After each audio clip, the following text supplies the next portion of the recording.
Perkenalkan, nama saya Nimadi Dili Artini, NIM 19020013555, nomor absen 44. Di sini saya akan menguraikan jawaban yang telah saya buat dari kuis yang telah diberikan.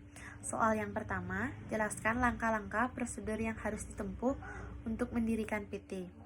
Langkah yang pertama, mempersiapkan data pendirian PT berupa nama PT, tempat dan kedudukan PT, maksud dan tujuan PT, struktur permodalan PT, dan pengurusan PT. Nomor 2, membuat akta pendirian di notaris. Nomor 3, pengesahan SK Menteri Pendirian PT. Nomor 4, mengurus domisili kelurahan. Nomor 5, mengurus NPWP di kantor pajak. Nomor 6, mengurus izin usaha. Nomor 7, mengurus TDP atau tanda daftar perusahaan. Yang kedua, nomor 2, terhitung sejak kapan PT berstatus badan hukum. PT berstatus badan hukum setelah akta pendirian disahkan oleh Menteri.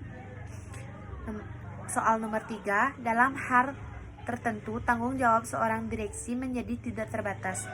Sebutkan hal-hal atau peristiwa yang mengakibatkan tanggung jawab direksi tersebut menjadi terbatas.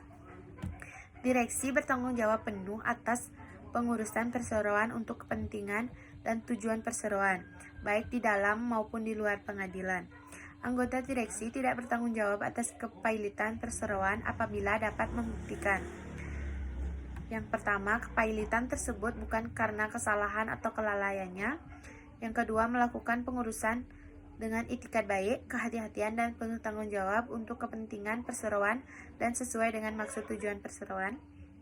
Yang ketiga, tidak mempunyai benturan kepentingan baik langsung maupun tidak langsung atas tindakan pengurusan yang dilakukan. Yang keempat, telah mengambil tindakan untuk mencegah terjadinya kepailitan. Soal nomor 4. Bila salah seorang direksi melakukan penggelapan aset PT, dapatkah ia diberhentikan sebelum masa jabatannya berakhir? Dan siapa yang berhak menghentikan direksi tersebut dari jabatannya selaku direktur? Direksi tersebut dapat dihentikan dari jabatannya selaku direktur oleh berdasarkan keputusan Rapat Umum Pemegang Saham dengan menyebutkan alasannya. Keputusan untuk memberhentikan anggota direksi diambil setelah yang bersangkutan diberikan kesempatan untuk membela diri dalam Rapat Umum Pemegang Saham. Dengan keputusan pemberhentian tersebut, maka kedudukannya sebagai anggota direksi berakhir. Anggota direksi juga dapat diberhentikan sementara oleh Dewan Komisaris dengan menyebutkan alasannya. Pemberhentian sementara diberitahukan secara tertulis kepada anggota direksi yang bersangkutan.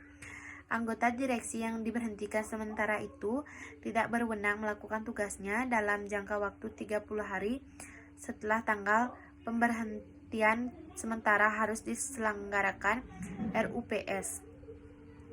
Dalam Rapat Umum Pemegang Saham, anggota direksi yang bersangkutan diberikan kesempatan untuk membela diri.